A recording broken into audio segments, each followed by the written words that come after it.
et son Excellence.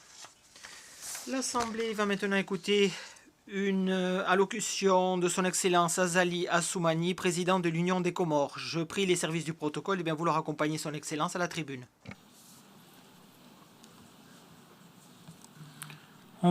Au nom de l'Assemblée générale, j'ai l'honneur de souhaiter la bienvenue à son Excellence M. Azali Assoumani, président de l'Union des Comores, et je l'invite à prendre la parole devant l'Assemblée.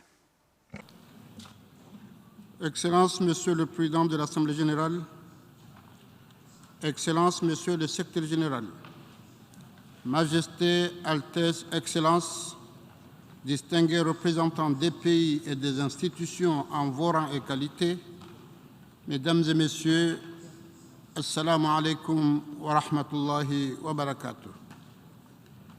Je voudrais avant tout propos adresser mes chaleureuses félicitations à son Excellence M. Abdullah Shahid pour l'efficacité avec laquelle il a dirigé les travaux de la 66e session de notre Assemblée, à son Excellence M.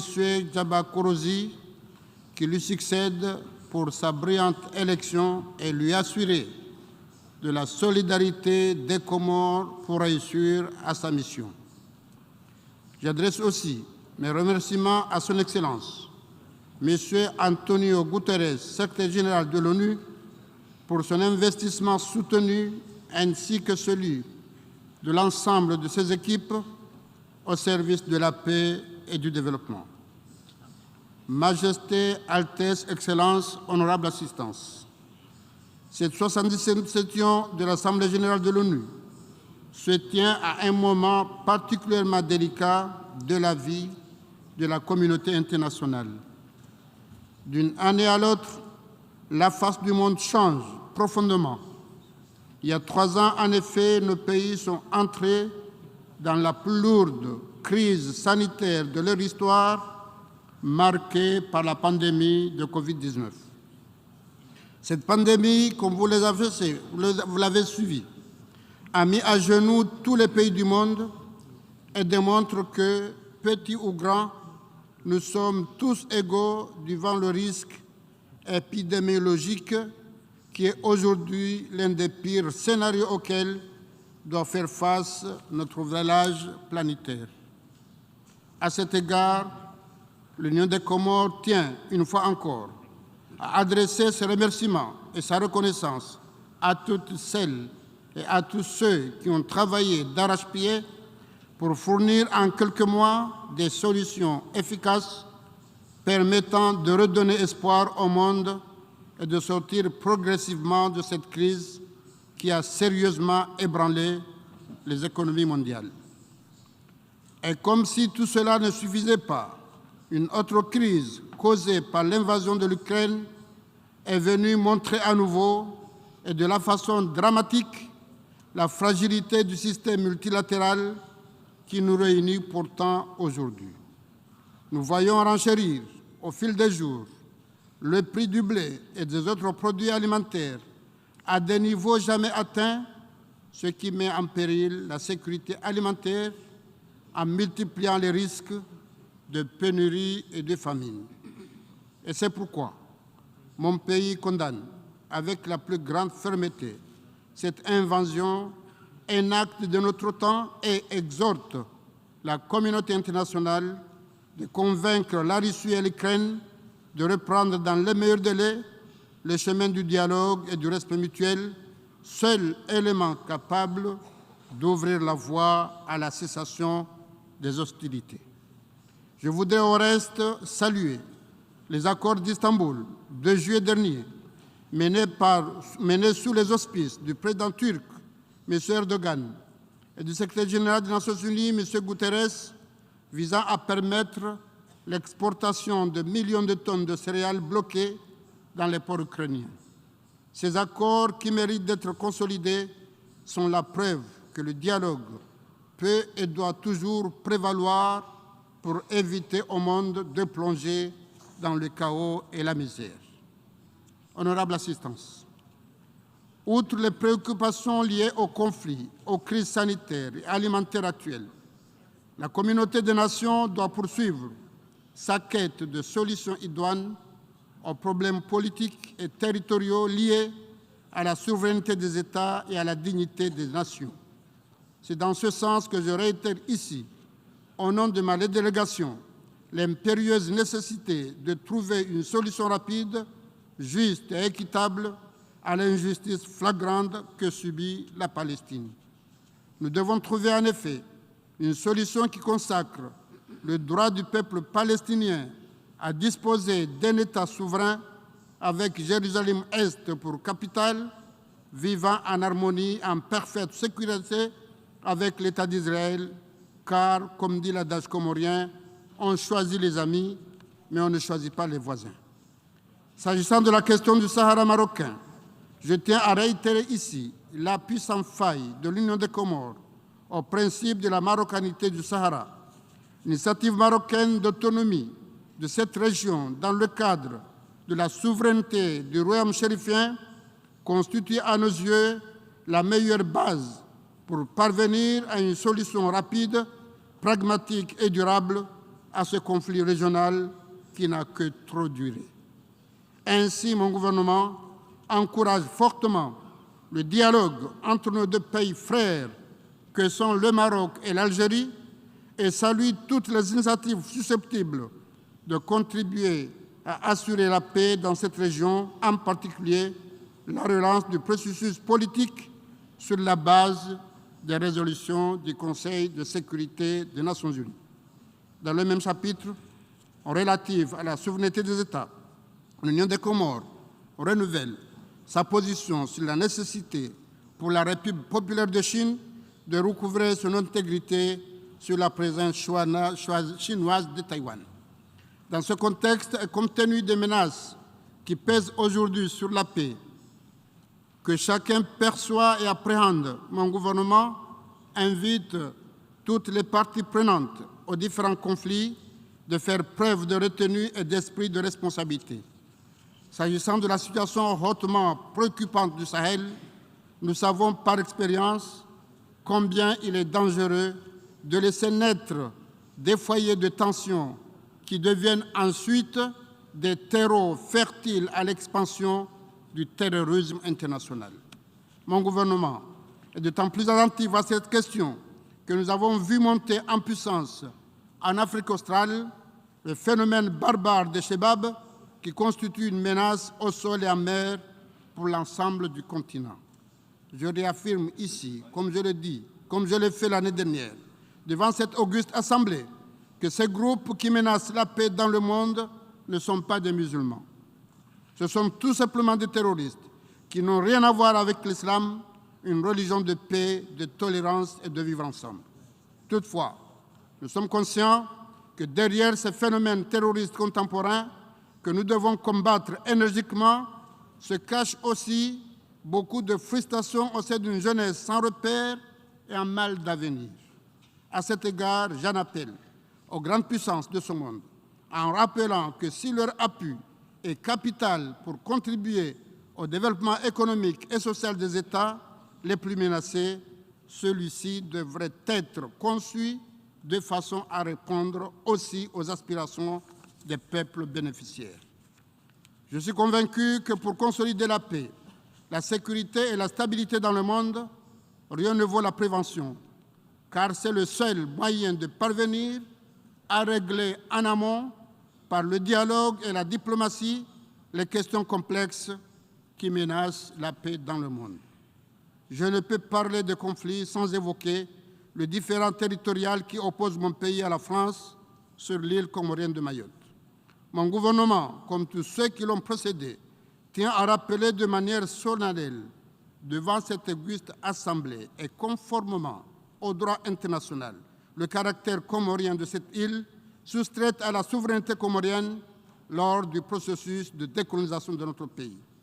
La gestion de ce dossier douloureux qui dure depuis plus d'une quarantaine d'années voit fort heureusement s'ouvrir des perspectives nouvelles avec l'esprit de dialogue qui s'est créé entre les parties comoriennes et françaises. Honorable Assistance, les principes et les valeurs de l'ONU sont aujourd'hui rassemblés autour des objectifs de développement durable dont chaque pays en a fait sa priorité. Il convient de rappeler que le changement climatique constitue un des maillons importants de ces objectifs de développement durable. Or, des régions entières sont appelées tout simplement à disparaître, alors que d'autres sont soumises au quotidien à l'intensification des phénomènes climatiques tels que les inondations, les sécheresses intenses, les incidents, les incendies, les régions du littoral ou l'acidification des océans. Si cette catastrophe n'épargne aucun pays ni aucune région, il convient de souligner que le cas des États insulaires en développement, comme les Comores, est encore plus préoccupant et mérite une plus grande attention de la part des dirigeants que nous sommes. Et je saisis d'ailleurs cette occasion pour renouveler nos condoléances ainsi que notre soutien et notre sympathie aux autorités et au peuple pakistanais, à travers elles, aux familles endeuillées et aux sinistrés suite aux fortes inondations qui ont affecté ce pays frère.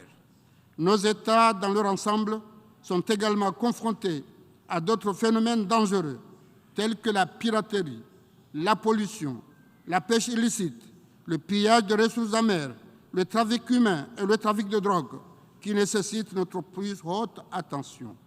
Mon gouvernement s'associe à toutes les initiatives régionales et mondiales pour mener un combat sans merci contre ces actes barbares qui sont une des menaces majeures pour la sécurité des biens et des personnes.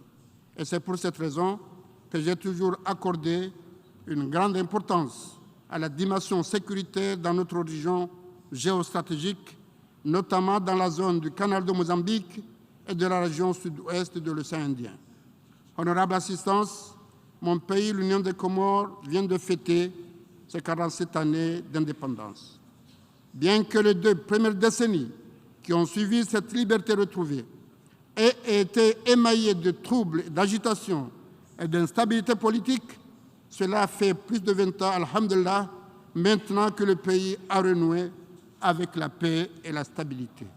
Il s'avère alors nécessaire de tout mettre en œuvre pour consolider et pérenniser cette stabilité politique retrouvée, car elle constitue un réel gage de développement socio-économique du pays.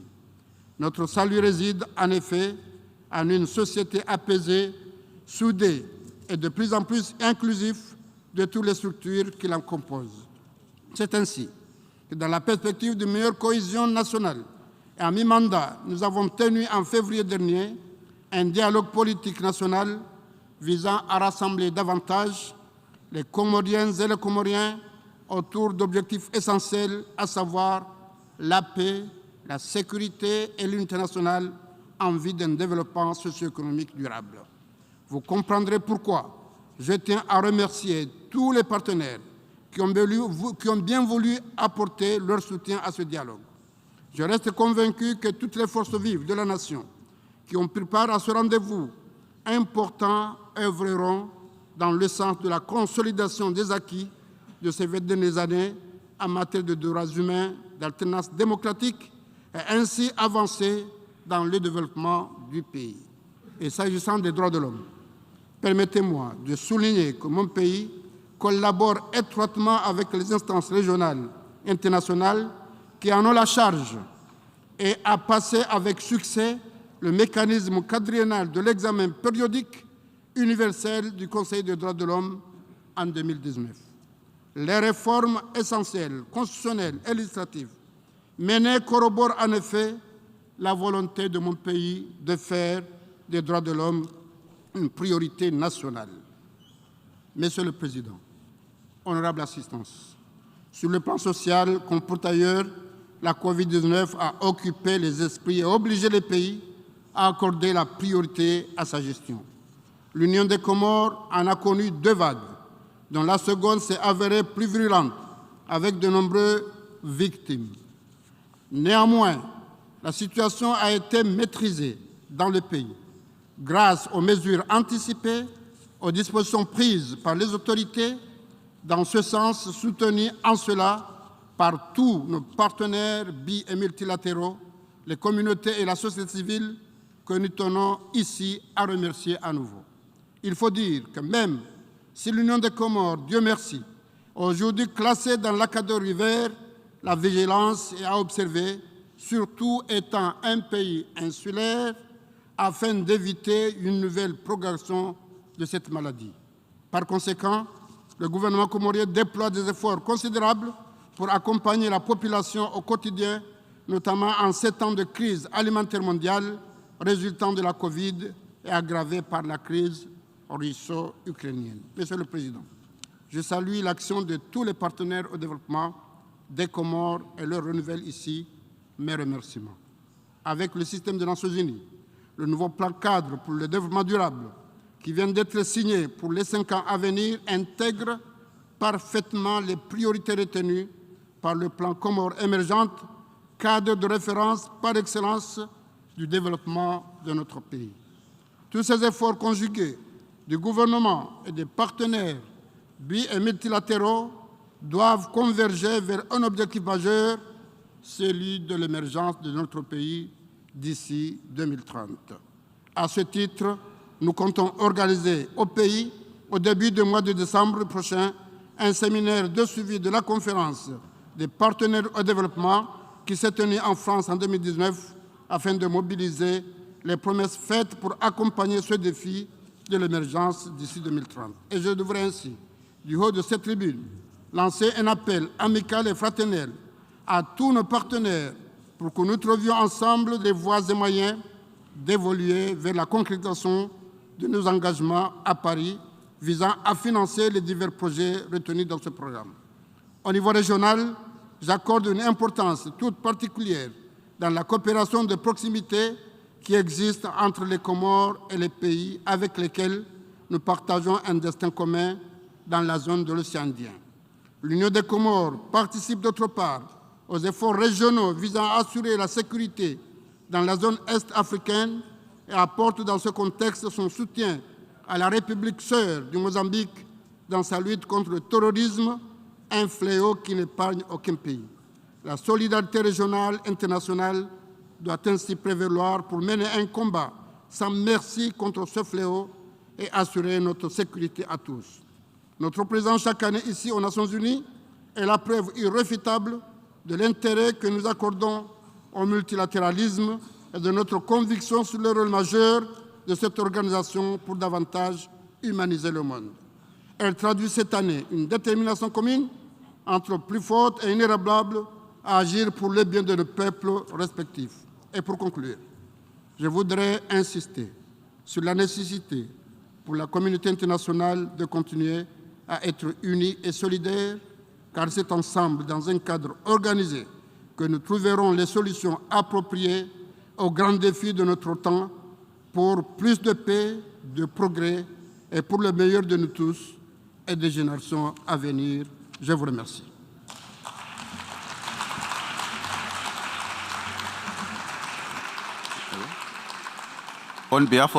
Au nom de l'Assemblée, je tiens à remercier le président de l'Union des Comores pour la déclaration qu'il vient de prononcer et je prie les services du protocole de bien vouloir accompagner son Excellence.